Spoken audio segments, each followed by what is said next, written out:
right. So, Clay, my first kid that people don't know about. Appreciate you joining us. So we're going to talk about how us three know each other. Of course, the Bachelorette, NFL, what you're doing now, and then your story that most people don't know. Let's start off with, where you came from, where you grew up, kind of, how you ended up in this area. Yeah, let's start at the beginning here. I'm actually born in Libertyville, Illinois. Pat, do you know where that's at? No kidding. Up north. Up north. Yeah. And I lived in Waukegan until I was about 4. With my parents. My parents were actually never married. They were off and on together, not the typical, family dynamic there. And when they officially ended things, I moved with my mom's side of the family, mixed, my white half, my black half. My white half's pretty damn country. Can I say damn on this? Mm-hmm. Yeah, all right, man, they're pretty country. And we moved out to this small country town about an hour and a half, 70, 80 miles south of Chicago called Dwight, Illinois, in central Illinois, and grew up there. Grew up in a small country farm community of Dwight, Illinois, and that's where I went to high school, middle school, and that's where it all started. All right, and so Dwight, you went to Dwight High School? Yeah, I went to Dwight High School.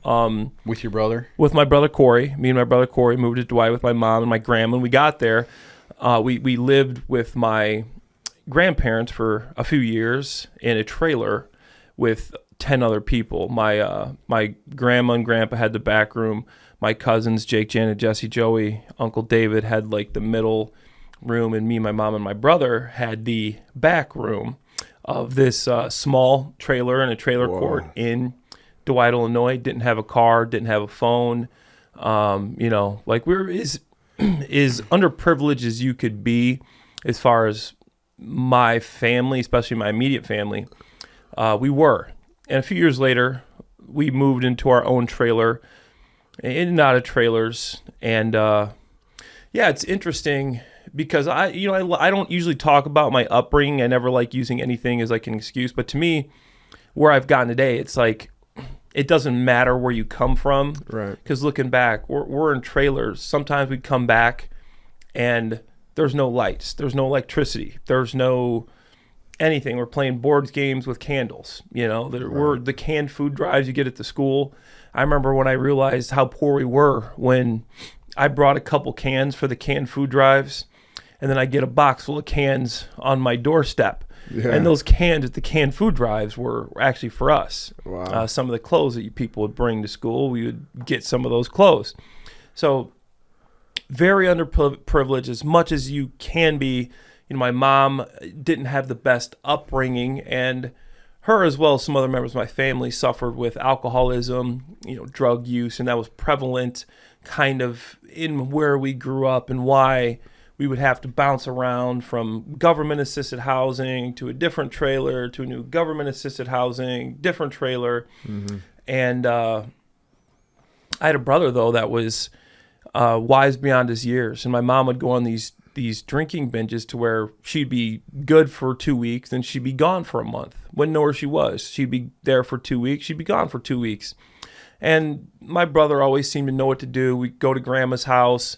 He'd get us to school.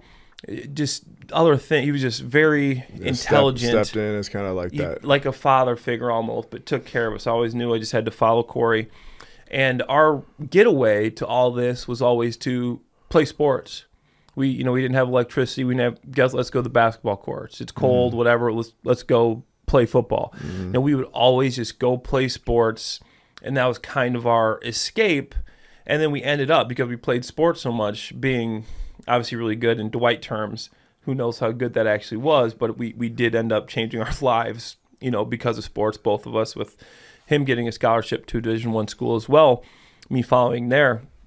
But yeah, upbringing was very, underprivileged. A lot of drug and alcohol problems in the family. But that's something that me and my brother from a young age always talked about wanting to overcome and wanting to change the trajectory of not only ourselves but our family. You know, one day to not be struggling for everything, struggling just to pay rent, not having a car. My mom didn't get her driver's license until after I did at 16. We never had a car. I didn't sleep in my own bed until I went to college, and I had my own dorm bed. People are like, man, these beds are so small. I hate them. I'm like, it's, to me, this is great. I have my own bed. I'm not sharing a bed with my brother. So just to set the groundwork of everything, which obviously I never usually talk about, is that's the background I grew up in. And my dad was in the picture. I'd see him once a week. You know, I'm still close with my dad, but he was a taxi driver trying to make money in Chicago too. Right. So he was busy in Chicago driving cab, and you know, so it was just always a struggle for sure. You know, growing up, and especially in that small town where there were some tough times. You know, when you're back in the 80s, early 90s, being mixed in an all-white town, you're not getting a lot of the benefit to the doubts. You're not catching a lot of breaks. There were some great people, but there were some people that weren't so great. So you also had to deal with that a little bit. You know, not saying that everybody was like that, but there were definitely some that you had to make sure that you were, you know, doing the right things on the first sign of anything. They're going to try to catch you for it. Yeah, I remember a couple stories you told us about that. So go back to living in the trailer. There's 12 of you, 10 of you? Yeah, 10. How do you manage going to sleep with 10 people? Yeah. When you're young, when you're that age, looking back, like, I loved it. I thought it was fun back at that age. Looking back now, I'm like, wow, that's crazy. But you wake up, like, your aunt's there, your uncle's there, your cousins, your grandma and your grandpa. You know, you loved it. When you're a kid, you have no idea that this is, you know, really, you invasive. Know, a bad situation. Right. That's just what you're doing. You were going to school. You know, our grandma had to take a couple trips. She would take my cousins first. She'd come back. She'd pick us up. She'd take us because she was the only one that had a car. And growing up in that situation, you never knew anything different. And when we finally moved to our own trailer, I'm like, why are we moving? Yeah. Take me back. Yeah. You know, I miss, you know, hanging out with my cousins, and it was like, it made you close. For sure. But you didn't realize the situation you were in until, you know, obviously you get out of that and you look back and you're like, wow, like, that was very different than probably most people had experience that they had. What's something you would tell yourself back then, or a kid now in that situation? Like, look, in the position you're in now, what would you say to yourself back then, if you were able to speak to yourself back then? Yeah, like I said, luckily I had a brother that had all the answers. But if it was just me, I would say that your circumstances do not mean that's where you are stuck. Like, circumstances can change. If you're willing, and especially in 2025, if you're willing to go after something, even at a young age, you can do and be anything you want. If you're willing to come up with a plan, you're willing to work towards it, you're willing to obviously then go to school, get good grades, go to college. Nobody in my family went to college. My mom didn't graduate high school. Right. You know, she got her GED now. I'm happy about that, but didn't finish her sophomore year of high school. You know, and me and my brother, first generation college graduates, nobody thought I was going to college. Nobody thought I was probably going to finish high school. But whatever you want to do, there is a path if you're willing to put in the work, come up with a plan, and stick to it. And sacrifice. Yeah, sacrifice. It's about what you're willing to sacrifice, and it's really about discipline. You know, trading what you want now for what you want most. Right? What do you want to do now? You want to go do this, or do you want to eventually be somewhere here in a better spot? So it's about the discipline, the sacrifice, coming up with a routine, coming up with, you know, ideas, and realizing that you're going to fail a lot. And I know this probably goes a little bit older than when you're younger, but it works in every aspect. Like, failure, one of my favorite sayings, failure is an event. It's never a person. When you fail at something, that is literally part of the process. Right. The amount of times that I've failed at stuff, and I know all of us have failed at stuff, and people see successful guys and are like, oh man, these guys are just crushing it. They don't realize the amount of failure it takes to get yourself to a place that you are successful. So that's what I would say. Failure is good. Go out and fail as much as you can. If you're not failing, you're not trying, is something that I always like to tell myself. And just fast forwarding, like with the sports media stuff, it took me 3 years of just doing different things, not getting paid, traveling from Chicago to New York to LA to take every little job. I'm spending money to go do a little hit on a show, to fly there, fly back. Right. And not getting anything out of it. Right, just getting those reps. Just getting the reps. Yeah. Is there a part of you that is a bit like appreciative of the upbringing you did have? Because maybe in a way, if you would have maybe had some of the, like a typical upbringing, maybe you wouldn't have worked as hard? Oh, absolutely. NFL, as far as like going through the NFL stuff, like I knew in my head, I mean, this is how I'm going to change the trajectory of my family. For sure. This is what I have to do. And if I did grow up in, I don't know, middle class, upper class, I might not have had that drive, seen that as such a must. For sure. Like to get those things done and use that as motivation. There'd be plays on the field. It's kickoff return. There's this big barbarian running down at R5, and I have to block him.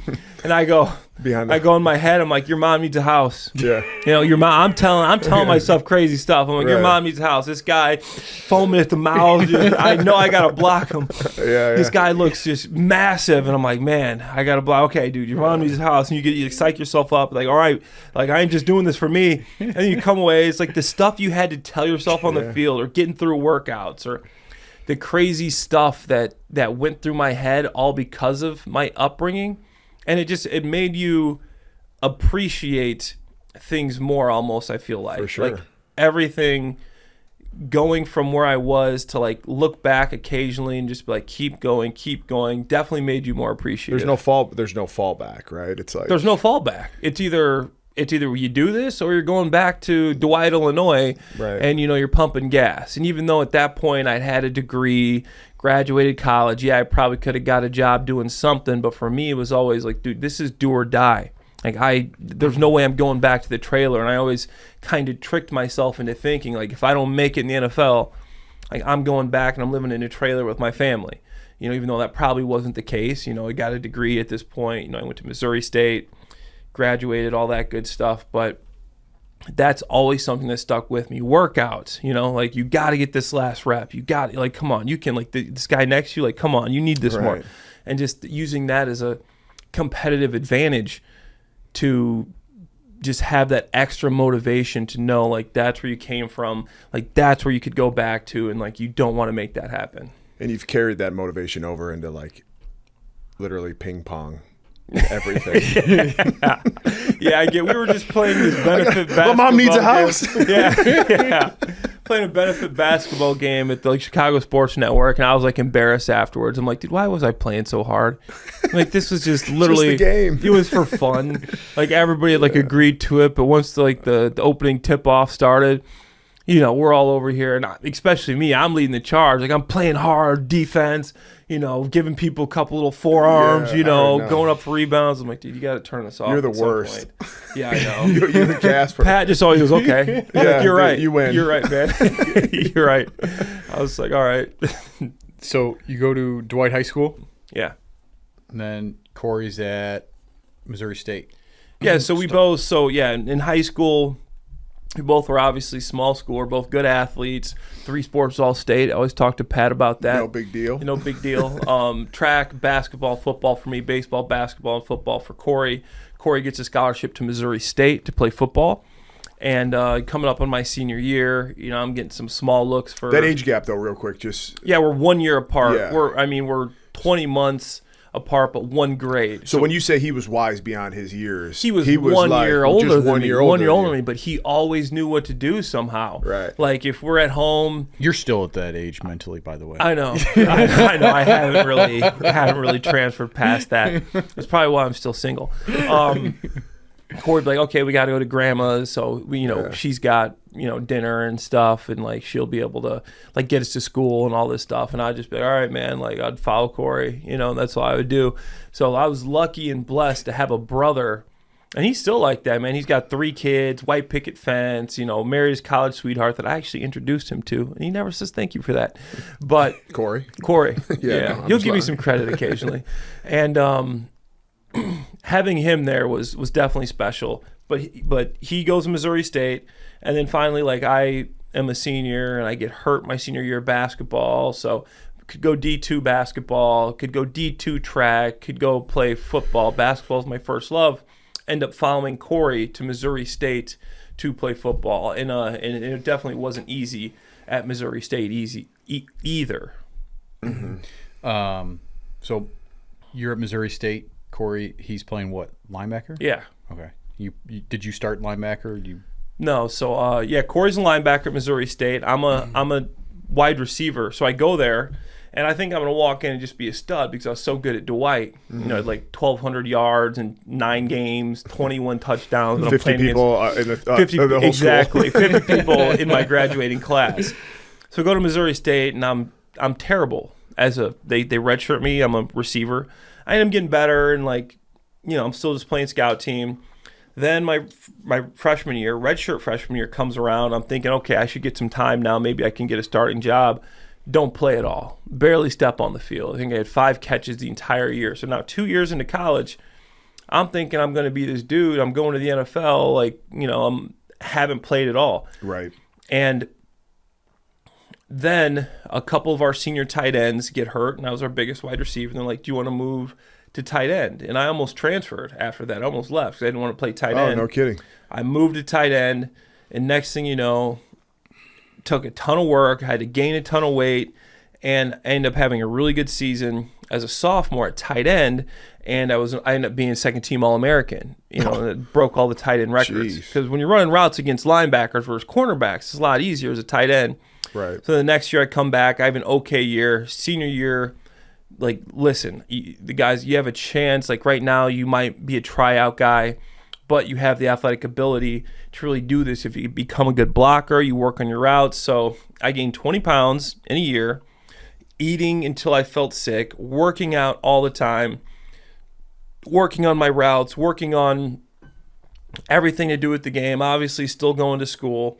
And I come back bigger, stronger. The next thing you know, I go from being this tryout guy to being a guy that's saying, hey, you could be a 3rd, 4th round draft pick if the circuit goes right for you, the circuit, the all-star games, the combine, stuff like that. So I get invited to, the first thing was East-West Shrine game. Go out to East-West Shrine game, crush it. Didn't know what to expect. I'm playing against a guy from Florida, Texas. I'm playing against Missouri State. Missouri State. I'm playing against Illinois State. I'm playing against Western Illinois. Playing against South Dakota State. So I don't know what to expect. And I go out there and I go, this is it? When you start playing these guys from Florida, it's the same thing. That's when you kind of realize in life that never put anybody above you. Because when I'm watching Florida on TV, I'm thinking, man, these guys are so much better than us. I step on the field against these guys. I go, there's guys at our level that are a lot better than them. And I have a really good week. I dominate that competition. Then I go to the NFL Combine. A great combine. I'm sure you guys could say my combine numbers as good as me because I always talk about you had them. the best bench press. You had the number 2 vertical ever. Yeah. 40-inch vertical, 30 reps in the bench press. He drops these stats on his first dates. Yeah. 4.5 40-yard dash. And I crushed the combine, and then the pre-draft visits. It was just such a whirlwind of a year. You're meeting with. I remember sitting across from Mike Singletary when he was the head coach of the 49ers. Yeah. And this guy was just all business, man. Brad Childress was the head coach of the Vikings at the time. Rex Ryan and the Jets.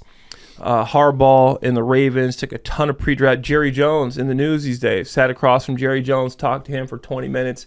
Guy loved me. Did he love you like he loved Micah Parsons? I hope he loved me a little more than Micah.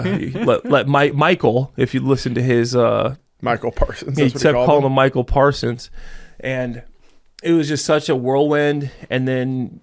obviously getting drafted, going from there to getting drafted. I mean, that was just the culmination of all this work. Going from high school, dealt with some, I don't know if it was nepotism, racism, whatever, to where I'm a sophomore. I'm not playing on the sophomore team. My varsity coach finally brings me up to varsity as a sophomore. I go from not playing to being an all-conference player. Right. Dealing with all the stuff I dealt with high school.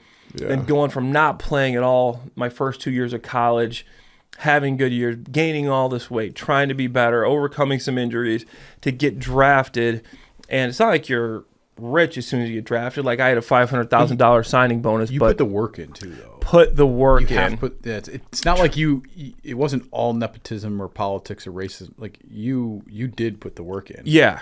Yeah, no, I'm saying for the opposite. Like I had to overcome all that to get to that point, and then training for the combine. I remember there's a bunch of guys going out and like partying. Like I didn't do anything but train, eat, watch film, and that's why I was so good at these All-Star games in the combine.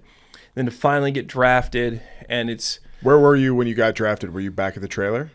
no. So I was in Dwight, and You were in Dwight. at that point, my aunt had let me, my brother, and my mom move in with her. So she had like a decent little small house. Okay, So we cool. were living with my aunt. Cool. And she let us, we had a little draft party.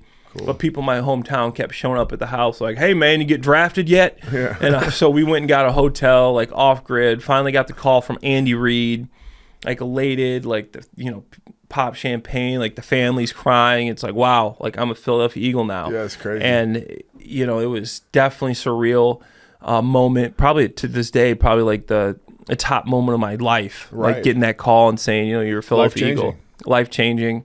And like financially, it's not good. You get $500,000 signing bonus. I didn't know what taxes were, Pat, at that point. Yeah. I didn't know anything about taxes. Yeah. Okay, I go and I think I'm cashing a $500,000 check. Nope. The check was $300,000. Yeah. I go, what? Uncle Sam. Where'd the other $200,000 go? But to me, I mean, at that point, what's like 300 to 500? It was that day you became. No, we won't go down that road. Wait, where's the rest of this thing, man? I thought I signed, that was cool. And then obviously, in the NFL, you got to get to your second contract to really make some money that you can set yourself up with. But little I know, like getting drafted, that was only the beginning. If you want to stay in the NFL, if you want to even make a team, if you're a 4th round pick, you're not guaranteed to make a team. You probably you got a year. You got a year. You've got a sure. year. Yeah. You've got a year. But after that, you can get cut. Yeah. Like the Bears this last year cut a 4th rounder from the year before. They cut a 3rd rounder from the year before, which was a 64th overall pick. That's crazy. It happens a lot. Zach Pickens. Where's he at now? He got picked up on a practice squad, and back then there was only 8 people on a practice squad. Dude. Now there's 17, That's and why you I'm can like- keep veterans. I'm like proud of my practice squad days. It now. was tough because there was only 8 guys that could make the practice squad back then. Now they're over double that. Yeah. There's 17 guys on a practice Yeah, squad. I'd still be playing. Dude, I could still be playing on a practice squad somewhere. My goodness. Because veterans, it used to be you couldn't be a veteran and be on a practice squad. Right. Now there are slots for veteran players. So to be on that's practice maybe where squads. they'll argue like, well, now there's veterans taking up spots that they couldn't take. There's up only back like then. 6 spots though. So I think you There's only a 18, few- 18 yeah. practice squad players. I think it's like 6 or 8 veterans are allowed practice squad. Oh, okay. So the other ones have to be 3 or less years, I think. Yeah. Okay. And that's what it used to. It always used to. Everybody had to be 3 or less years on the practice squad. That was how it worked. But now they changed the rules, so I think it's better. Obviously, giving more guys a chance to develop. Paid. They're getting paid real well. And they're getting paid better. I was like really surprised Yeah. at how much. I was like, damn, they changed it since I was in. Yeah, they definitely did. But yeah, and then going to Philly to finish up the story, and then we can get started on some other stuff. First year of Philly, it was difficult for me going from Missouri State, playing in front of 7,000, waving at your mom, your dad in the see stands, everybody. and the next thing you know, you're playing Monday Night Football with Michael Vick, Deshaun Jackson, LaShawn McCoy, Andy Reid, like these big stadiums, Lincoln Financial Field, and I sucked as a rookie. I caught a touchdown, probably had 10 catches, but it wasn't a good year for me.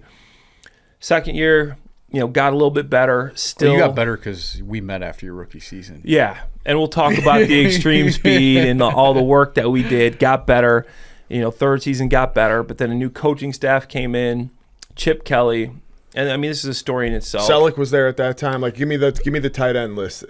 So my first 3 years, it was just me and Brent Selleck at tight end. I had to win jobs every year. My first year, I had to beat out Cornelius Ingram and Martin Rucker. Those were 2 guys that were on the roster, draft picks as well. Ended up winning the job. Not like you just go in there and you win a job. Like that Right. guy, Cornelius Ingram was a 4th round pick the year before. Martin Rucker was like a 6th round pick the year before. So still have to win a job. Won that job. Stayed all year. Second year, they brought in Donald Lee, who was a veteran.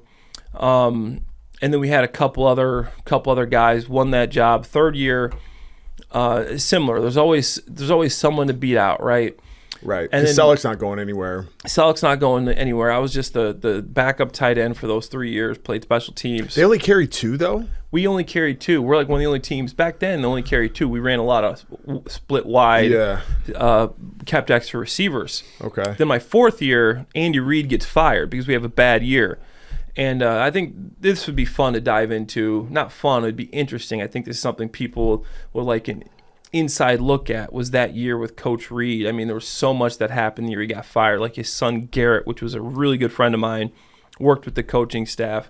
He overdosed when we were at training camp and passed away. And I remember that third year, everybody's, I've never seen a room of grown men, alpha males, football players. Coach Reid comes and tries to be that. This guy's just the rock. The guy you look at is like the ultimate just guy. The one guy you can always look to, always knows what to do, just so strong, so powerful, players coach, do anything for him. Comes up the same day and he's like, hey, obviously this is an unthinkable tragedy. We're not going to let this ruin like what we got going here. We got something special going here. And halfway through his speech, Coach Reid breaks down and just starts and just loses it. And then they kind of like usher him out the room. Yeah. And I'm in a room at this point, 90 guys before the cuts. Right. Not one guy wasn't crying. Wow. Just watching this guy that meant so much to all of us, that was this leader, just knowing what he's going through internally, For sure. trying to be strong for us when his son just passed away. And we all like, we're going to do this year for Coach Reid, and it just didn't work out. Yeah. We had a bad year. He gets fired. Chip Kelly comes in, and this was a trying year for me. Chip Kelly comes in. They draft Zach Ertz the second round. At that point, I'm like, okay. Then they sign a free agent, James Casey, to a big money deal. So I go from being a 2 to being like a 6 without taking a snap. A 2 for 3 years to being a 6. So I'm not getting many reps. Chip Kelly comes up to me. He's like, hey, we think we can find a place for you, but it's going to be on defense. Hell yeah. So they try to move me to defense in where the OTAs athletes in are at. minicamp. And I remember thinking, I'm like, hey, I'm athletic. Yeah. I can do this defensive thing. Next thing you know, I'm trying to pass rush Lane Johnson and Jason Peters. I had no pass rush moves. It's like I was running routes against these guys. It was terrible. And in the NFL, any offense you go to, it's like you're speaking a different dialect of the same language.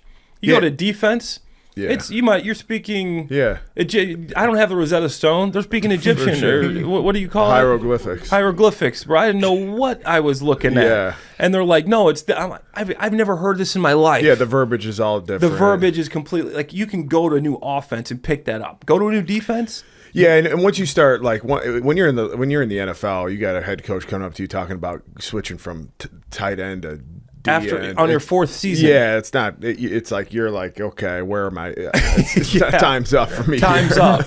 So I end up talking to my agent. I'm like, I don't think I can play defense. Like, can you see? This is tampering. I won't say my agent's name, but can you see if anybody would sign me if I was like released at tight end? Because at this point, like, I don't know. And he makes a couple calls. He's like, we got several teams that would have you compete for the second tight end job if you're out there right now. So I go, what am I doing here playing defense? Let me go there. Try to compete for a number 2 tight end spot. So I go up to Chip Kelly's office, open door policy. And like, hey, coach, just, he's like, oh, Clay, come on in. Oh, hey, Clay, my defensive end. Yeah. And I'm like, hey, I think this would be best. I don't want to be a distraction or anything, but I don't really want to play defense. I think it's best if you guys just release me. And he just sits there and like looks at me for a second. He goes, what makes you think you could play tight end somewhere else? Oh, damn. He said that to you? Yeah, and then he starts pulling up teams. He goes, the Patriots don't need a tight end. They got Gronk and Hernandez, little as you know. He's like, the Saints don't need a tight end. He starts going through the teams in the league that don't need a tight end. He's like, I think your best chance is to stay here and try to play defense. I go, well, I'm sorry. Regardless, I don't want to play defense, and I think, it's best if we release you. And he sits there and looks at me again. He goes, I'm not going to release you. Who's going to release a 4th-year player that's played in this league? I go, well, coach, you got me playing defensive end. I played tight end. Like, I'm sorry, I don't think I'm a defensive player. Were you getting reps at this point? I was getting reps on defense, and I like decent amount. And again, I wasn't good. Yeah. He's like, so I'm like, he had to see that too, and I'm like, I don't see myself getting better because I don't know what I'm doing. Like, if you know what to work on, I don't even know what to work on. Were you doing well on teams? Teams, it was doing well on teams. Yeah. So then he goes through, he's not going to release me. I'm a fourth-year player. No coach is just going to release a fourth-year player. I'm like, well, you know, I'm not happy in this role. He's like, well, we could move you back, but I think now we're just going to keep you at defense. So I left, and this is during OTAs at this point. And back then there was more OTAs. And the mini camp was coming up, and we had like three OTAs left, and we had a mini camp. So I'm like, I don't have to come to these. Right. You're supposed to come. Yeah. So I turned my phone off, and I skipped. I'd go to the gym, I'd just work out, come back, you know, and hang out, and I'm like, what are they going to do? Cut me? Right. I hope they do. Oh, please. So I finally come back from mini camp, and I get talked to by everybody. Oh, that's not the right way to do things. I'm like, hey, sorry, man. Like, I don't see a future here. I think it's best if, like, you do what's best for me. This is obviously, I don't even know why this is best for you guys to have me trying to play defense, because it's not pretty. So then he moved me back to tight end. He goes, we'll move you back to tight end. I'm not getting any reps. I remember one of the practices in mini camps, I go the whole practice after individual drills, hour and a half without taking a snap, without touching the field. Last period of practice, like the 3s, 4s versus the 4. My coach tries to goes, hey, Clay, you're in. I go, no. He goes, no, you're in. I go, I'm not going in. Coach, you haven't played me in 2 hours. Right. My hamstring, I'm ice cold. I'm going to go in, I'm going to hurt myself. So I don't go in. He sends somebody else in. And, okay, we go into the off season. We have a little time between OTA's minicamp, training camp. I come back for training camp. I'm still at tight end. Not getting many reps, but I'm making sure I'm catching a ton of balls after practice. I'm doing extra blocking drills after practice, running extra routes after practice, just because I know once you get cut at some point, final cuts, you're going to have to play. There was no week in between the season. No. The next week you were playing. So I'm just like, I got to stay sharp as possible because I'm going to get an opportunity somewhere you don't know. Mentally trying to know that this is coming. You don't know where you're going to be. You're just assuming, hoping you get picked up somewhere. Keep doing that. I remember we played joint practices against the Patriots. And for some reason, I think he was trying to like trade me to the Patriots. He moves me up to 2. To a 2 from not taking any snaps. So I get to play this whole like, hey, let's see this week. Guy play. So I get to play this whole week against the Patriots. And in the game, I ended up with like 4 catches for 80 yards. And every rep I got, I was crushing. I was playing the best football I've ever played. And Chip calls me in his office. He's like, hey, we've been really noticing how hard you've been working. Oh yeah, Chip. He's like, you had a great game. Those 4 big catches for us. Tight end's still pretty full, but we think you could play wide receiver for us with your speed and athleticism. So I'm like, well, at least I'm still on offense. Right. So I go, whatever. And I moved to wide receiver. I'm behind Deshaun, Jeremy Macklin, Jason Font. Big body. A big body wide receiver. And I'm trying to lose weight. They're like, yeah, we're going to keep you lose weight. I'm losing weight. Go through the final 3 preseason games, competing, playing okay. Like, receivers still a little bit different. Yeah. Didn't play as good as I wanted to. Last cut of the team, 54. I mean, I'm sitting there waiting. You know, we don't know you're cut until people know that the names come up. Get called right before the deadline. Hey, like, we're releasing you. 54th person to get released. Yeah. So then I'm gone. I'm at like 225 at this point, 230, trying to lose weight. So I'm like, damn, now I'm a tight end again. Jaguars for first in waiver wires because the worst team in the waiver wires gets to pick first from the season before. Sign with the Jaguars. Duval. They're like, yeah, Duval. You know, Liam Cohen. Yeah. Your son's name, Cohen. Yeah. Real quick, when you refused to go in on that Yeah. What was there any dialogue after that? The coach goes, "You're either with us or you're against us." I go, "Coach, I'm sorry, you haven't." Coach, played. I requested to get traded. I think it's pretty clear. My tight end coach saying that, and I'm like, I go, "Coach, if I go in, I'm gonna get hurt or pull a muscle because I haven't played in over an hour." Yeah. Meanwhile, these like rookies are like just itching to get in. Send this guy in. Right. Send this 8 in, the 8th guy in the depth chart. He finally goes in. And to finish off, I get released, signed by the Jaguars. Next thing you know, first practice in Jacksonville, they're like, yeah, we're going to have like a package for you guys, maybe 10 plays. You're going to play core 4 special teams. Mercedes Lewis pops his calf in the very first practice there. They're like, well, scrap that. We're going to have to start you, And first play of the game, very first play of that season, I catch a 15-yard out route against the Kansas City Chiefs, who Andy Reid and my old coaching staff was at now coaching. Yeah. And I remember catching that pass, like looking to the sidelines, on the sidelines next to Coach Reid, and all, like, man, life happens fast. Yeah. I just caught a pass from my old coaching staff, jogged the other sideline, and then, have the whole year with Jacksonville, and good year, and end up getting hurt the last game of the freaking season. I broke my ankle. Kelvin Shepard, who's now the defensive coordinator for the Indianapolis Colts, broke my ankle in kind of a dirty play. I actually ended up sending him a Facebook message. I found him on Facebook. You did? Yeah. What did you say? I was like, wrote him paragraphs. I'm like, this was a dirty play. Like, we're all trying to feed our families. I'm going to be a free agent. This wasn't like a late night at like Bottled Blonde message. No. No, this was like, I was ticked off because I'm like, man, I'm a free agent and I had a good year. Yeah. And I was going to be in line for like a decent payday, and I just broke my ankle, lower fib, bunch of ligaments, like tough surgery, tough recovery. Did he respond? Yeah. He said, "Get well soon!" ! That's all I said after that paragraph. And luckily for me, the Jaguars, I know you're injured. We still want to bring you back. I had a couple offers, but the Jaguars offered me a 2-year, $3.2 million contract. And at my point, I'm like, dude, that's a pretty good deal, plus some workout bonuses. And I mean, that's not life-changing money, but pretty close to it. You get a couple million from a guy coming from a trailer park. That's life-changing. Couple million bucks, right? And I'm like, this is perfect. 2 years. I'll be up for another free agency there. So end up signing back with the Jaguars. Had a couple more solid years. We sucked, obviously. We're the Jaguars. And then had an offer come back to the Jaguars for the same deal, 2 years, 3.2. Wanted to get a raise. They told me they would give me a raise. They gave Mercedes a raise. They gave Julius Thomas a raise, which were my 2 other tight ends. Wanted to keep me at 2 years, 3.2. So then I told my agent to shop around the deal. And the Patriots were like, we'll give you the same, we'll give you the same deal if you want to come to New England. A couple other teams. And in my head, I'm like, the smart thing to do, and this is it's a regret, but not a regret, would be to stay in Jacksonville.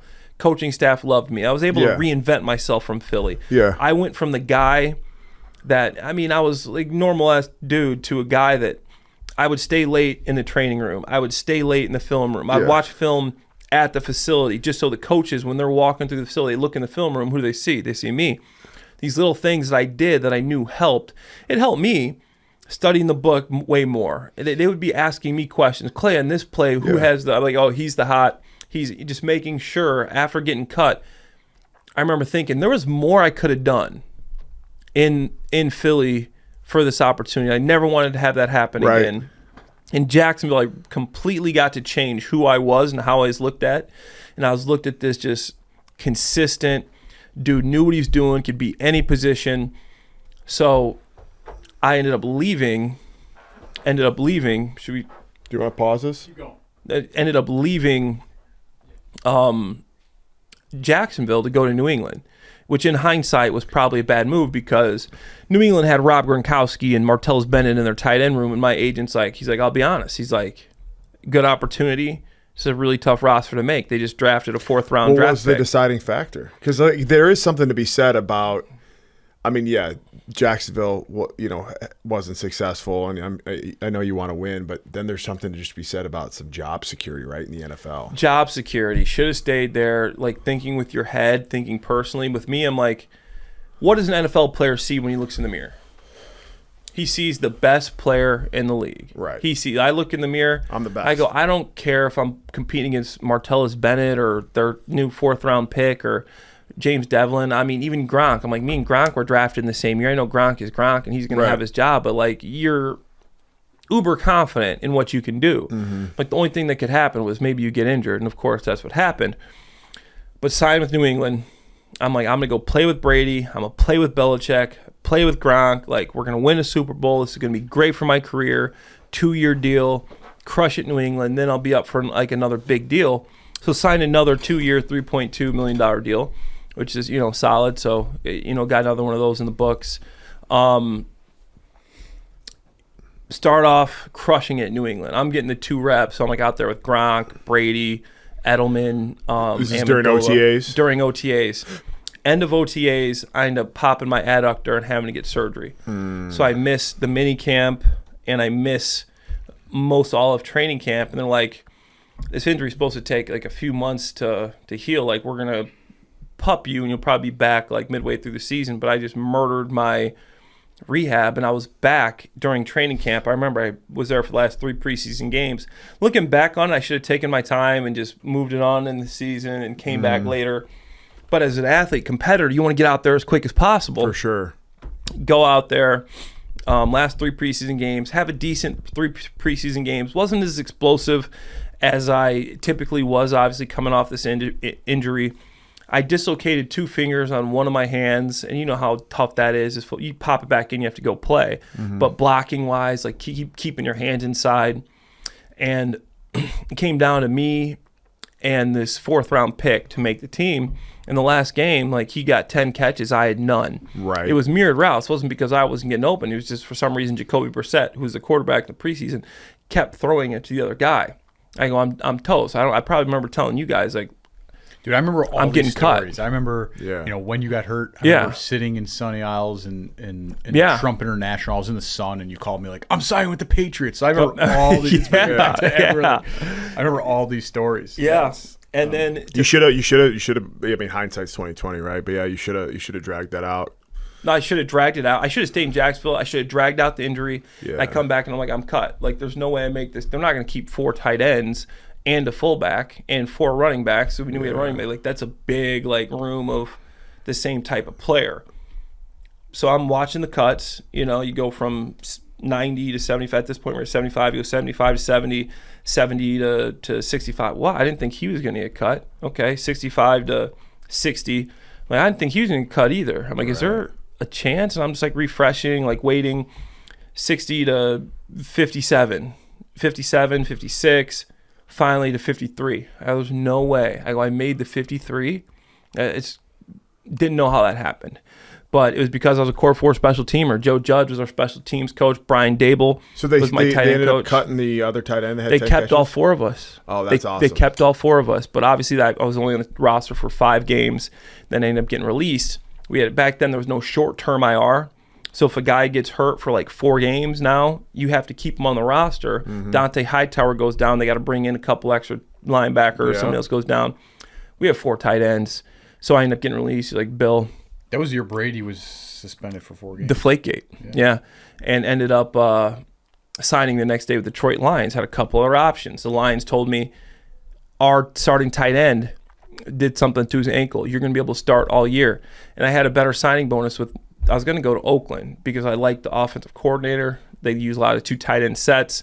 You're going to be our number 2 tight end. We're going to get you involved. You're going to all the good teams. I know, right? And then the Lions, they're like, you're going to have an opportunity to start because Eric Ebron, our starting tight end, messed up his ankle. First person I see when I finally signed with I signed with Detroit. I walk in, I see Ebron, his locker's next to me. Hey, man, sorry to hear about your ankle.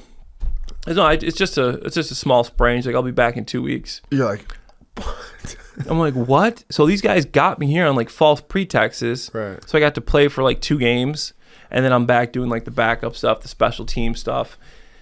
Fine, we made the playoffs. Played against the Seahawks, lost in the first round, but I did get paid. I remember you guys were at Bottle Blonde watching the Super Bowl, and I still got paid like the playoff checks because I played in at least 4 games, and I made all that money. And I got to double dip, which is you get paid your New England salary because I was guaranteed that first year, and then the Lions signed me, then I get to get paid that Lions salary. So I got to double dip, which was a good year.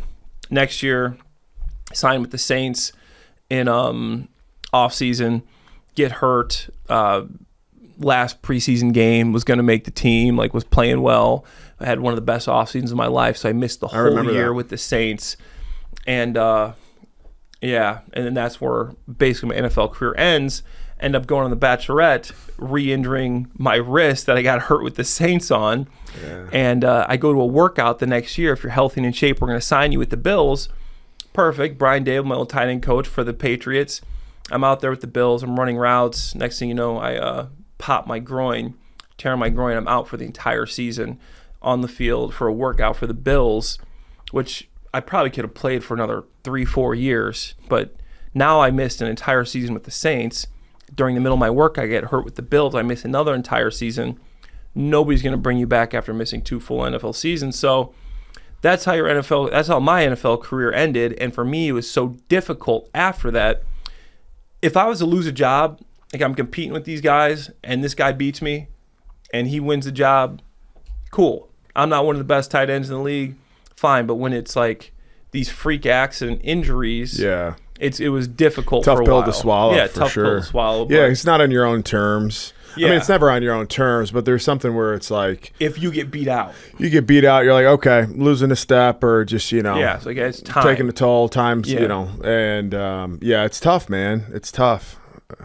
So I'm just taking notes because there's a couple points I want to bring up. But I want to back up a little bit. Yeah. We'll go post rookie season. Yeah. You end up in Plainfield, Illinois. Yeah. How'd you end up there? So funny enough, I'm obviously from Dwight, and I'd always come in off season. I'd come back to Dwight, and I know a couple mutual friends we have, Jamie Curlew, Matt Mayberry, and that you knew Curlew and Mayberry. They had trained at Extreme Speed, where you were a trainer at this gym, and ended up being an owner. And they're like, dude, like we've been to this training facility, like it's really good stuff. You should try out this training facility. And I've tried out training facilities before and went for a couple weeks. Not my cup of tea. Like I want to be pushed harder, or like these guys don't know what they're talking about. And I'm like, I'll give it a shot. Let's go out there and see, what this is about. And it's not that far. It's like 40 minutes from Dwight, and I want to go home, see my family, stay with my mom, my dog, your dog, and go up to Plainfield, Extreme Speed, walk in. That's where I meet Jeff Kohl after my rookie year, and Kevin Casper, and next thing you know, we're in the middle of this workout. Well, first 5 minutes I met you, you locked your keys in your car. Yeah. All your workout gear was in your car. On brand. I blocked my key in my car, and Jeff's like, oh, this isn't a problem. I no can big fix deal. it. So this guy goes in through my window with like a hanger. Yeah. And unlocks the car so I can get in to get my keys. My first, I'm like, why do you know how to do that? Yeah. I'm like, am I about to train with a car thief? Is this gone in 60 seconds? Why does this guy know how to get into this locked car like it was nothing? Took you like 2-3 minutes. It was quick. And get my stuff. I was like, okay, like let's get this workout in. And then I just remember leaving, and I was like, that was a crazy workout. Like, and I'm a guy. And I worked out with you. You worked out with me. You were like the trainer, not just telling me what to do, but you're working out with me. Yeah. Well, most trainers, you go in there for the first time, you got like, an NFL guy coming in the door. They're going to make sure that they push you hard, but they try to. Casper, nope, he doesn't care who you are, what draft pick you were, if you were the best or the worst, he is on your ass. Oh yeah, and I loved that. Yeah, I'm like, okay, like if I train the entire offseason here with these guys, like I'm going to go back in amazing shape because it was this blend of like cardio but strength and stuff that you could really like take to the field. And then Jeff played quarterback in college for a bit, and like he could throw the football too. So it's like he had a quarterback that he could catch some balls from. Even though, to fast forward a little bit, I told my buddies out in Jacksonville. Time out. No, let me. You had me throw you once a year, okay? I threw to you once a year, and I threw for you for 4 days straight, and my arm was dead. Is dead. I couldn't lift it up to put a fork in my mouth, and you call me.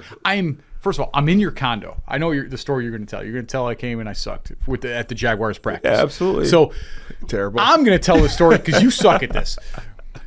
I'm in Atlanta, and you said, "Hey, I got a couple free days. Can you come down to Jacksonville and throw to me? By the way, I need this put together. I need this fixed. I got to do TV. Lock my keys in my car again. Yeah. So I fly down to Jacksonville from Atlanta while I'm working. I do all the stuff from like, hey, you want to throw to me?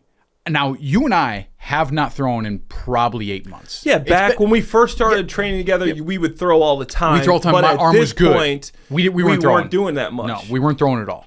So you said come down and throw, and I'm like, Here come the excuses. So I get like 3 days in with you throwing, and it's okay. It wasn't as good as before, but it was okay.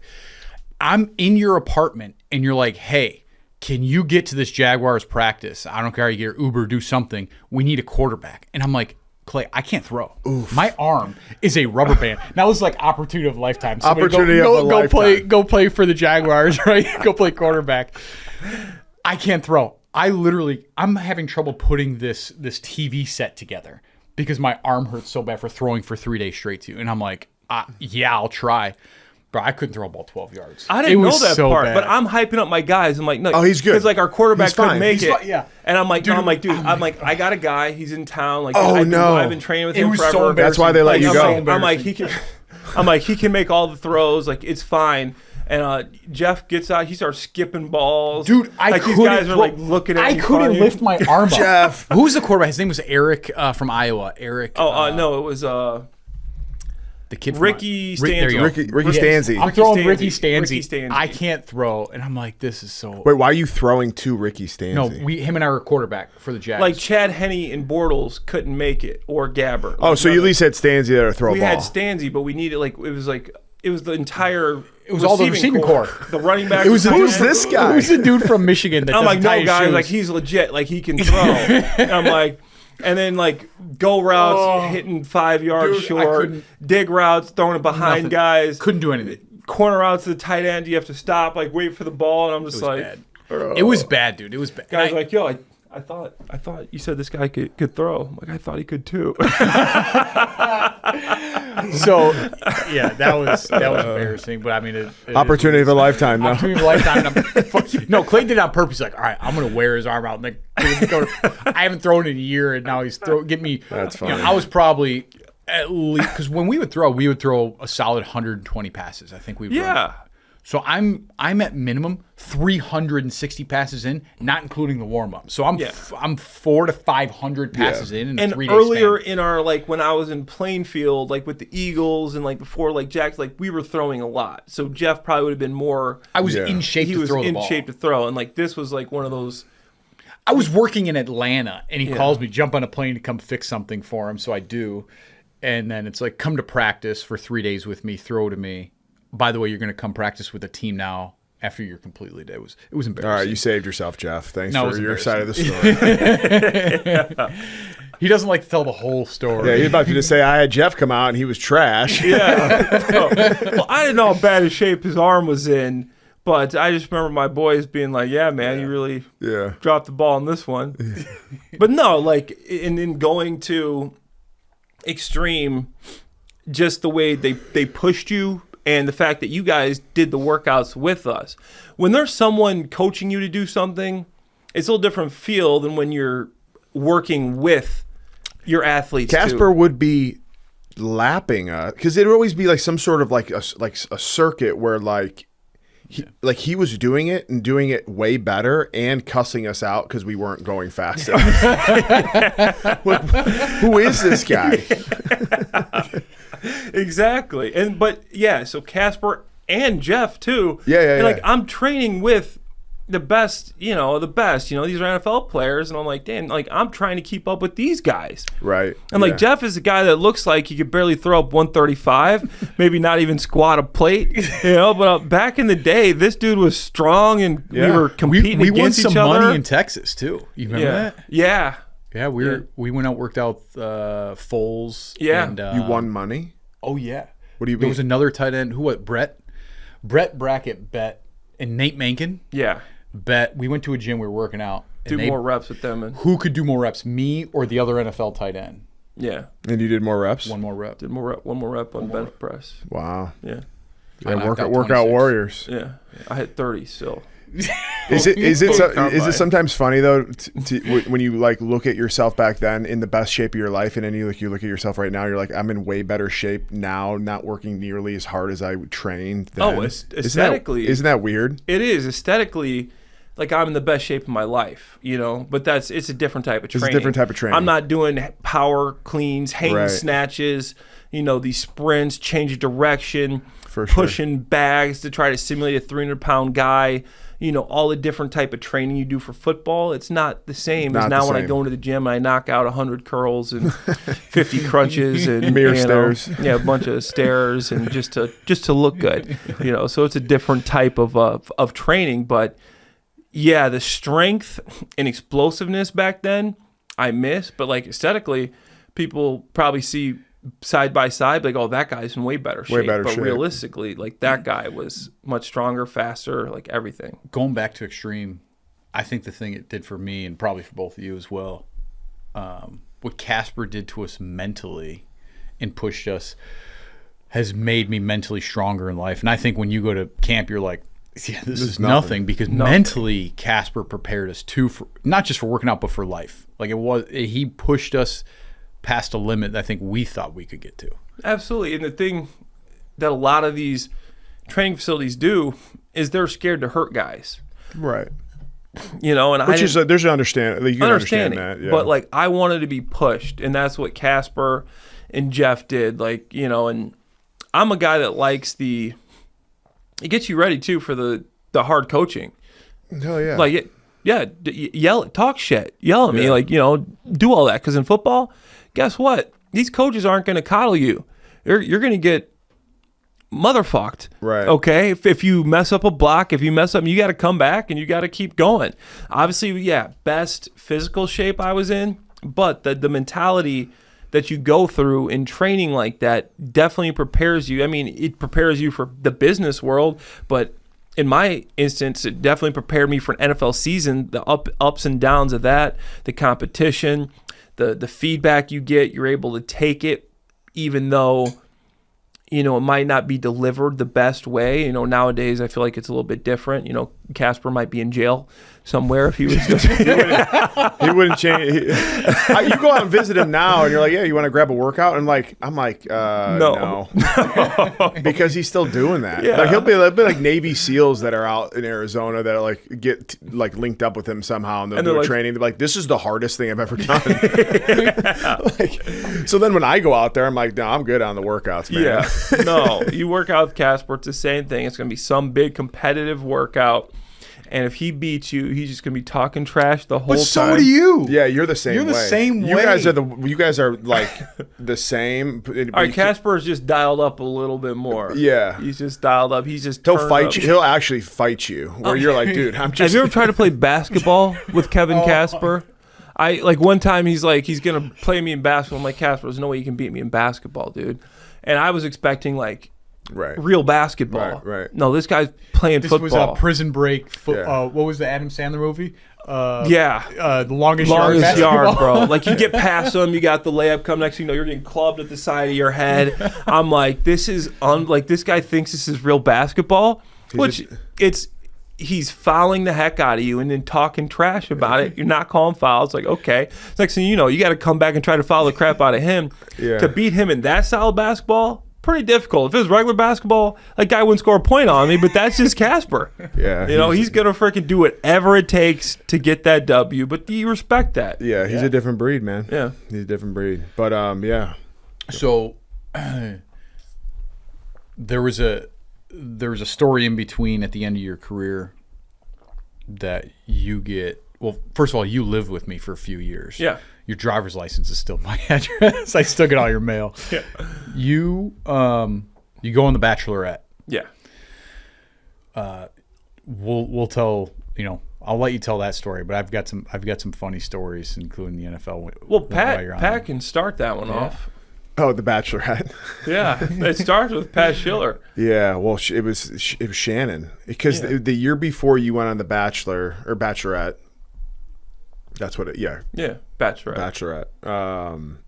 So and help me out here. It's been a while, but the way that so it works. what are the casting ladies? So the Bachelor hires like casting people in every city, and the Chicago casting lady, this lady named Shannon, sees Pat. Pat. I mean, back in the day, he was a good-looking guy, but sees him out at a bar, and she's like, "Hey, you should come like try out for like the Bachelorette. We think you'd be perfect."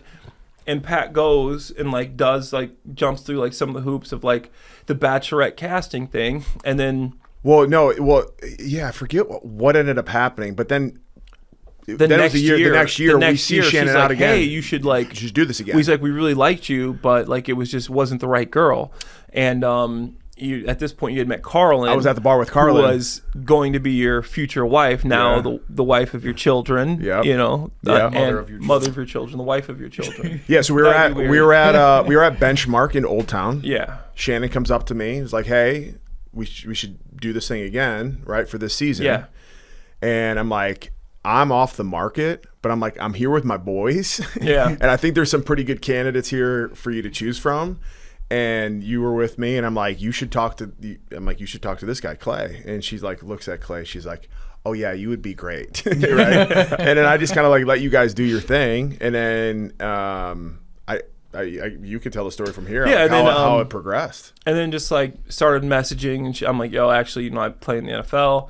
She's like, oh, we could work around that, no problem. Let me get you in touch with like our head casting lady. Yep. And there was like this thing in Chicago I went to for like 20 minutes, and just like talked to him, and not thinking anything of it. Then like a month later, they hit me up like, hey, we want you to come out to LA for like final casting. I'm like, okay, like, well, I guess I'll see what's going on here. It's like in between the seasons, I go out for final casting. Next thing you know, like, yeah, we want you on the show. So then it's like this decision thing. Do I want to go on The Bachelor? Because you were still crossroads of like wanting to still play. Yeah, it was in between. It was in between the Saints and the Bills. It was in between the Saints season when I was injured, and I'm like, so I had all this time because I was injured reserve. Didn't even have to stay in New Orleans. Yeah, I was on IR, and like, yeah, it's like 6 weeks, whatever, start to finish. I'm going back and forth in my head. I'm like, this could lead to something like post football. Like, for sure. There's been guys like, you know, media, I don't know, like what would happen. And I was like, yeah, let's see what happens. So I ended up going on The Bachelor. And third, fourth week in, they have us play a football game in which you, a tackle football game against these Bachelor guys. We're playing in hockey pads. I didn't even have cleats because there's no cleats. There was no 14s. I never needed to fit me. So everybody else had cleats on. I'm wearing running shoes. But I end up saying I'm just going to be quarterback, which is smart. You know, like my wrist is supposed to be healed at this point that I injured the year before. I broke my toe and my wrist in the same game, had surgery on both of them. But I'm healed up at this point. So I'm just playing quarterback, but at the end of the game, it's like getting close. So I'm like, you know, I get competitive. And I'm like, all right, just throw me the ball. Next thing you know, I like score a touchdown. Wasn't trying to do anything with my left hand. End up stiff arming a guy, and I just felt like this isn't fixed. Like something's jacked up, and like injured my wrist, but it ended up never being fixed. It was just bad medicals. Like the surgeon didn't fix what he was supposed to. So you would have found that out like potentially later in camp though. And if you get hurt in camp, it's fine because you're on a roster. So I ended up hurting my wrist, and then I didn't know that I was going to have these opportunities after missing that whole year with the Saints. So now they're trying to get me to go on like The Bachelor in Paradise. I did a whole thing here, like a pre-episode thing here to go on The Bachelor in Paradise. I did it for The Bachelor too. Yeah, they filmed. But rewind though. So you get hurt at doing this football thing on The Bachelor show. Yeah. And then you're like, oh shit, like, because then you ended up voluntarily. I had to voluntarily leave because I'm like, I still have a chance to play football. I have to go get this fixed. Yeah. So I ended up leaving on my own. And then I get it fixed, and then just to finish the rest of the story, I'm finally healed up with my wrist, and I start getting these calls for workouts. I got the Bills workout, I got Niners workout after that. I got another workout with the Jets, but the first one's the Bills. Brian Dable, my old tight end coach, you're healthy and in shape. We're going to sign you. You're going to fit perfectly in this room. I'm like, perfect, but I'm like trying to get this wrist right. At the same time, I still got to run routes. The best wrist rehab was in New York City. Staying in New York City. Only problem with that is there's no fields, like big fields in New York. Yeah. So we'd go to these fields, like an arena football field, with like concrete around it. So I'm out there with the trainer. If this was extreme speed, never would have happened. And I'm like, the guy's like, so you have to be careful what routes you run because you run into a wall, like a concrete wall. The guy's like, run a corner route. I'm like, okay, I'm just make sure you don't throw me into the wall. I run the corner route. I kind of lose track where I am. I'm tracking the ball. Guy launches it. I'm looking back. I run full speed, don't brace at all, into a wall. I still got a big scar on my stomach right here from that wall. And this is 2 weeks before my workout. So then it's an open wound. And I mean, you guys can... The wall cut you? The wall cut me, but it was... Was there something Looks like a sticking out of the stab wall? with a No, sword. it was just a wall. Think about running full speed, sprinting into a Yeah. concrete wall. Everything was just locked up. Yeah. Open wound, 2 weeks. And I'm telling my agent, I can't walk. Everything's so tight. Then finally, like a week later, I can like jog. A couple days later, I can finally when it's like coming on to that time, I can finally start to run. My agent's like, what do you want to do? He's like, if you don't do it now, like, I don't know if they're going to call back. So do I go there and try to risk this big side lockup thing and get through it, or do I wait and hope that I get a call back like in season or during training camp? I go, I'm going to go. Forget it. Like, I'm going to get through this, and then I'll have like 2 weeks before training camp, I'll be on the team and I'll be healed up by the time, and I'll just keep getting better by the time season comes around. But as I'm running routes in the field, the first half goes great, but my whole side's still, pretty inflamed and locked up. And that's why I tore my groin, because my entire side was locked up. I did a dig route I've ran a million times, pulls the whole side. I feel the whole side, and I just feel my groin. It was like guitar strings. Yeah. And my groin snapped. And it all comes back to the fact that I ran into that wall, was on the Bachelor. So it all comes back to My fault. the Bachelor. Dude, at this type point, thing, it sounds like you just can't stay healthy, bro. Well, dude, I ran into a wall. What are the odds goodness, here? My goodness. That's What a number freak injury that's is a this freak for you? accident. Hey, if you were having me throw to you with a sore arm, the ball wouldn't went that You far. get on TMP yet, bro? Yeah, no, I haven't, man, and that's how the groin injured, and my career ended because of running into a wall after rehabbing my wrist from hurting it on The Bachelor. It's a pretty tough pill to swallow. Well, what I think is kind of funny, or maybe not funny, but just like, so this guy, how many years did you play in the NFL prior to going on The Bachelor? 9 years. So this guy plays 9 years in the league and goes on, and we would go out in Chicago and might get recognized here or there. He goes on 4 episodes or three episodes of The Bachelor.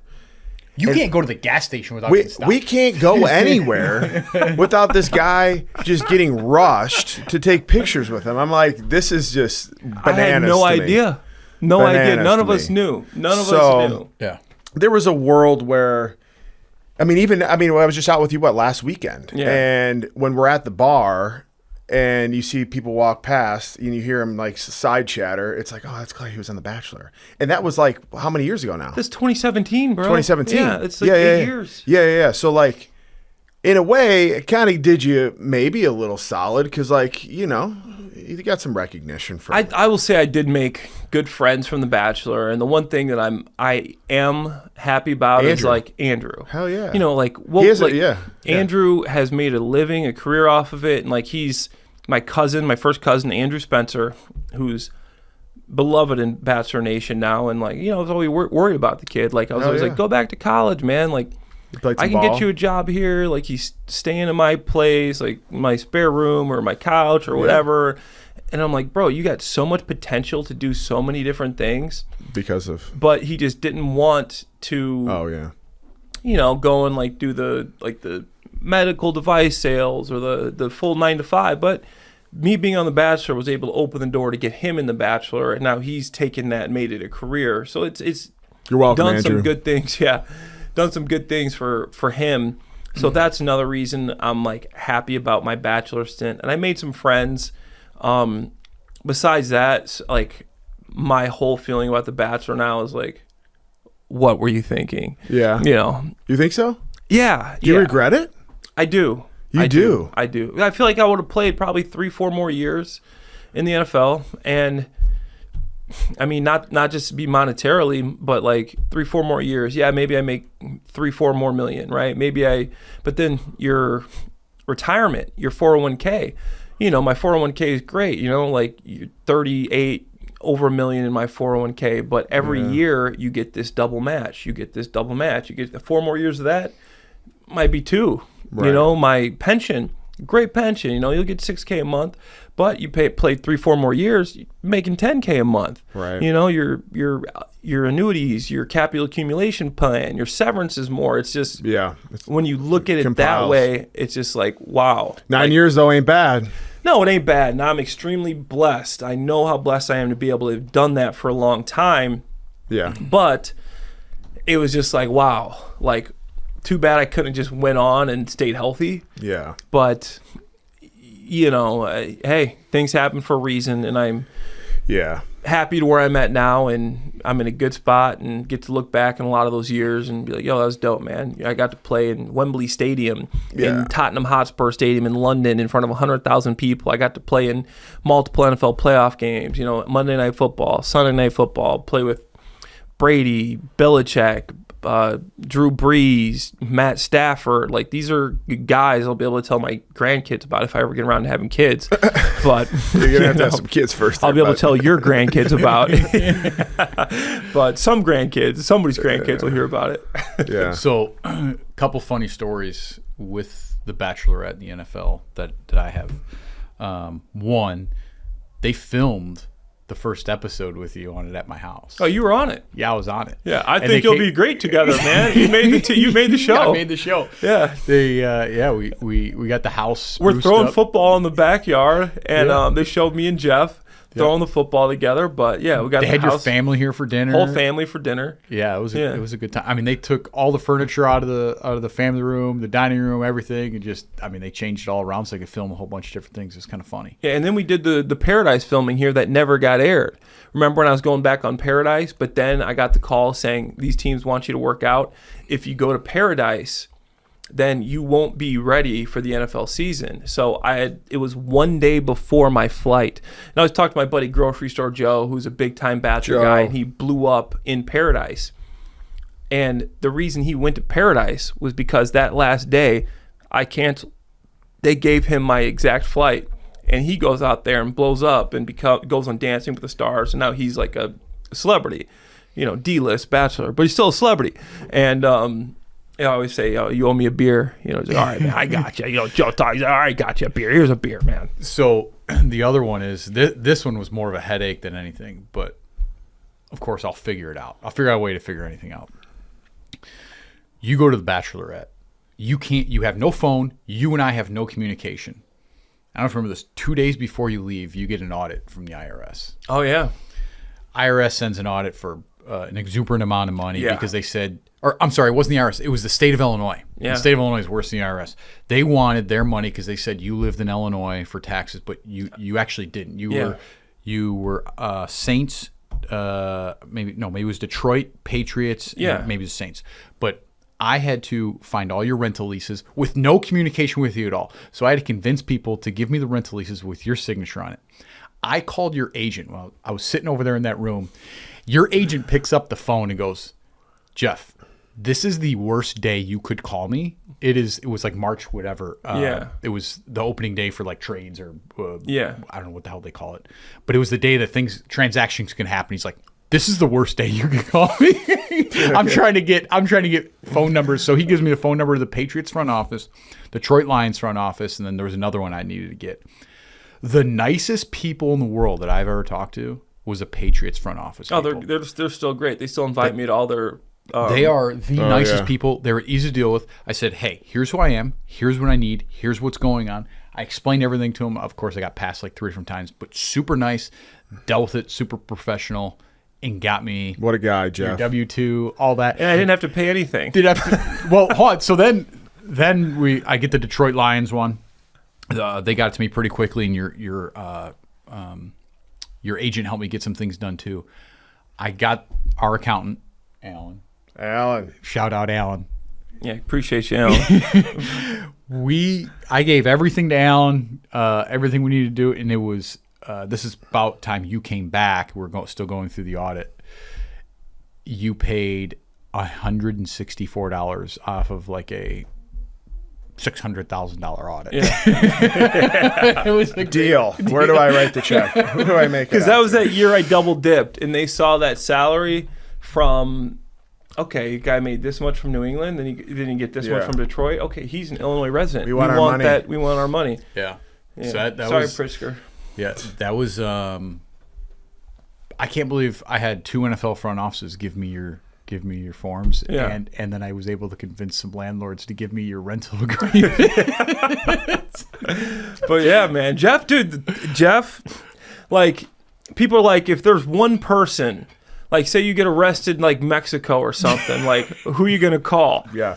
I'm calling Jeff. Like, Right. Jeff, like, if it's a zombie apocalypse and I see it happening, I'm like, all right, Jeff, what are we doing, man? I'm on my way to your house, bro. Like, I'll bring whatever I need to bring. I'm not going to be a hindrance, but, like, dude, this is the guy you got to be with if you want to survive. You know, true. literally, he's going to get the stuff done. Still to this day, whenever anything happens, like, I'm like, all right, Jeff, what do I need to do here, man? And Jeff's always got the answer. Got the I don't answer. know how this guy always knows about everything. And it's weird because it can be anything from, like, my car's jacking up today, like engine light, brakes, and stuff. It's like, yeah, just bring it here. My people here are going to take care of it. Or it could be something to do with my house. It could be something to do financially, like business deals we do together. Like, we're doing some stuff with like a business deal that we have to do today. And like, Yeah. I'm just going to show up. Jeff's going to take me through everything we're supposed to do, and it's going to be taken care of. Yeah. So like, the one thing, Jeff is always going to get stuff done. It's like the one guy I know, like, first call, Jeff, like, what do I do? I remember I got like pulled over and like I was driving to Arizona when I was going to train at Exos, and I feel like I didn't have like something. I think I ended up talking to a police officer. And you were like, Put him on the phone. You're like, I said, put him you're on. like, you're like, you're on my speakerphone. Like, tell him who you are or something. Like, maybe that'll help. And he's like, what does he mean who you are? And I'm like, oh, nothing, man. He's like, I'm just an NFL player. I'm trying to drive I'm trying to drive out here to Arizona for training. And he's like, oh, really? And then they were like super nice Yeah. and like let me go with like nothing. Oh, yeah. And I was like, oh, Jeff came through again. That's funny. Yeah. Just gotta. I'm not very smart, but if you bring some value to people, I think that's where it's at. You bring value. Good and- karma, man. Yeah, just figure it out. So, Yeah.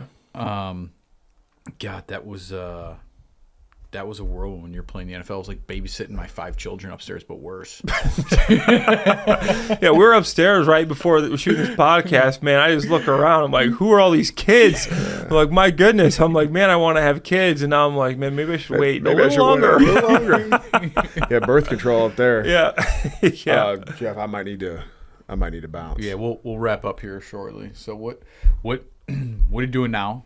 Talk about what you're doing now. What where you're working at and how you got there, and we'll wrap up there. Yeah, so after football and like my little run with The Bachelor, I'm trying to figure out what I want to do. I become like a certified trainer. Like maybe I want to open up a gym.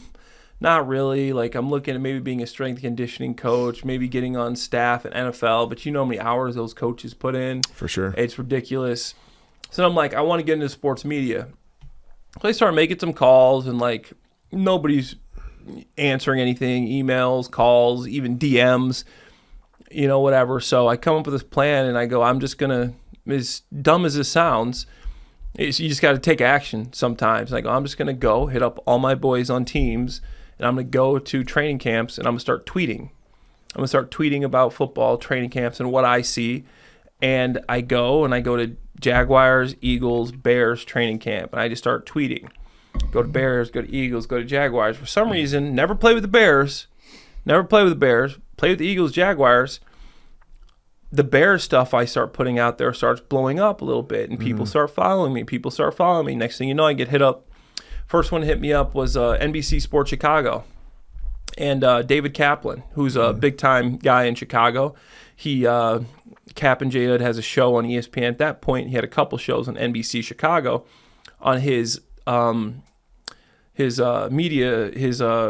online show. And I started doing a bunch of that. And he was like, yo, you want to come in studio? So I started coming in studio, and I was terrible. But still just getting reps in. Then people see you're doing that. Next thing you know, I'm starting to get calls from places in New York. Would you want to come out to like do a hit on the show, or are you based in New York? Whatever. And I would fly out to these different places, spending my own money just to get on camera and take these reps and to create these relationships. my buddy Marshall Harris, CBS 2 gets like 5 Bears games, so I get to do like 5 pregame, postgame shows with CBS, and I'm still working on improving. Every podcast I get an opportunity to go on a podcast, even if it's some kid in his basement trying to run a Bears podcast. I just think, it's good reps for me, like whatever. They have some audience for Bears fans, and started doing everything. And it just progressed, and now you start getting paid a little more for your appearances. And then by the end of it, I was regularly on NBC Sports and then Stadium TV. Both those networks end up going under. So I'm like, well, where's the Played Clay too much money. Yeah. I'm like, okay, so I'm like cooked right now because those are the two, like, where am I going? And CHSN, the Chicago Sports Network, is coming up, and I'm like, they got the White Sox, the Bulls, and the Blackhawks. I'm like, oh, they're not even like a football network, but they're coming up with a football show. So I randomly get a message from one of the guys that used to work at Stadium, and it was basically a blend of Stadium and NBC people that came together. Luckily for me, because these were two of the companies I had really good relationships with, and creating this new network, like the producers and everybody there, and he'd come in for auditions. So we did auditions for like a month up at CHSN in the United Center. We're like in the sports book, just doing auditions, and they're trying out different people. You're with different people here and there in the show. End up settling for the football show on me, Ruthie Polinsky, and David Haw, who are David was a former Chicago Tribune columnist. Now he has his own sports talk radio show, the Mully and Haw Show, 670 The Score. And then Ruthie is a Emmy Award winning host. She's hosted everywhere, Miami, New England. She's really good. They're both really good. And now I'm hosting the Big Pro Football Show, as well as the Charter podcast, which make sure that you guys listen into. The Charter podcast. That's how we ended up here. Is I contacted Marco and you and said, who's the best producer in Chicago? Yeah. You both said the same guy who's sitting behind the desk back there. Edgar, shout out Edgar. Yeah, shout out Edgar. Best producer around. The guy crushes it, man. And yeah, it just came from that. And then now, I'm on Pro Football Weekly it's a national show with Dave Wanstead and Dan Hampton. And then I'm going to be a regular contributor on 670 The Score now. I'm still calling my games. Got a couple MAC games, a couple of Missouri Valley Conference games. And it's just, it's progressing. And I don't even have an agent. I'm just doing all this on my own. Like, got to get an agent. But just persistence, man. And I know we've talked about it. Yeah. I mean, Jeff could probably be my agent. And it's just about, like, you guys know, and it's something. It's like, I already talked about failure. It's an event. It's never a person. Just keep going. Success and failure are literally the same road. One of them ends earlier. If you keep going, you're eventually going to make it anywhere. And like just playing football, you realize that you can see as a freshman, you're awful. You're a redshirt freshman, you're awful. Next thing you know, you're playing. End of my career versus the beginning of my career in football wouldn't be the same player. People are like, that's the same guy. Right. Just you're building the confidence. You're getting the reps. And if this could be business, this could be anything. And for me, I mean, that's what it comes down to. It comes down to habits, routine, and just consistently having a why. Why do you do things when you're waking up at 6 to go do, like, why? You have to have a powerful why. Right. And that's something I always think back to, like, my upbringing. Like, my why is to be able to take care of my family. I don't have kids, but, I still, take care of my mom. I pay her bills. And, it's something I'm happy to do. Obviously it's something that is something you have to take care of, but that's why I've worked so hard, is to be able to do that. Right. So that's where I'm at now and why I do what I do. I'll tell you what, the road it's been. When you met me, I was driving the Ford Tortoise. Yeah, the Ford Tortoise. That was the Pinmobile, man. Jeff was driving around a broken down Ford Tortoise. I mean, just a guy that would, entrepreneur, but like just so many different business. Talk about fail till you make it. I know I'm bringing up the failure thing a lot, but to me, it's like that's part of the process. Oh yeah. Like, how many things did you try before you were successful? A lot. All of us. Like, you try. Still failing. You're still failing. Yeah. You're still trying things. You fail. Just keep on going. People think, oh, I tried, I failed. Like, right. I gave it a shot. Like, no. You get back up. You try again. You fail again, you fail better, you keep doing that until you make it. And it's people ask me, how did you make it? I'm like, just fail successfully. And it's not linear. Yeah. It's not linear. People think it's just like sometimes you go here, then you're here, then you're here, then you're here, then you finally get this bit and you're like, okay. And it's just the same thing going back to like what we've learned in football, in life, in business, in sports media. I know I still got to get a lot better. You know, it's like football. Like you might think you had the perfect game. Guess what? You come back the next week, you suck again. Mm-hmm. You know, and you got to go back, watch that film, get better, and keep improving. And that's just the one thing I've kept, you know, with whatever I'm doing. If it's fitness, if it's my health, you know, it's just staying consistent. Don't want to get the workout in, go and get 45 minutes, go get 30 minutes in. Right. Just walk. It's like in school, when you find yourself in a bad position with grades, it's because you missed the assignment. If you turn in the assignment, you still get a 60%, and you come back and you get 100%. Guess what? You still got a B. You still got an 80%. If you miss the assignment completely and you get 100%, you got a 50. You're failing. Right. So just showing up is literally half the battle. In fitness, like people it's just literally showing up. Don't miss it. Go and get a 30-minute, go get an hour terrible workout in. So much better than no workout. No workout. You know, and that's people like, dude, how are you in such good shape? What are you taking? I ain't taking nothing. I'm taking creatine and protein and blood, sweat, and tears. About to be 39 years old. You know, it's like, God, you're old as fuck. yeah. Don't make me take my shirt off right now. I'll do it. I know you will. I'm surprised it's Still on at this point. I don't think the audience of this podcast would appreciate that. Well, I appreciate you coming on. Hopefully we can have you on again soon. And obviously appreciate both your friendships throughout the years. I mean, all of us have done business together, business dealings, partners. Oh yeah. Hopefully much more to come.